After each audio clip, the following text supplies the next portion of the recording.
Hey guys! Welcome to YouTube chat. And gagawa tayo ng Learn Bicolors Part 17. Ang magsalita sa Bicol ay magtaram. Diba, magayon magtaram ang teacher. Sa Tagalog nun ay maganda magsalita ang teacher. Ang pangalan sa Bicol ay pangaran. Diba, maganda ang pangalan. Sa Bicol ay magayon ang pangalan.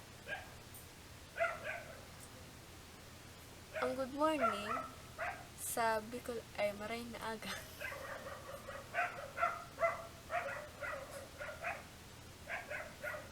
Ang good afternoon sa Bicol ay maray na hapon.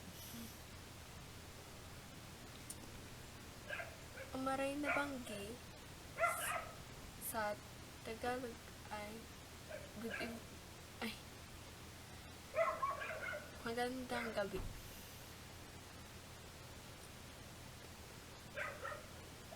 Ang magaling sa Bicol ay matibay. Matibay magsurat ang estudyante. Sa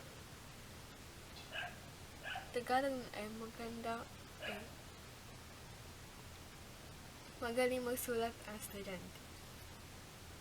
And thanks for watching. If you like this video, thumbs up and don't forget to subscribe to my channel. See you guys in the next video. Gonna come.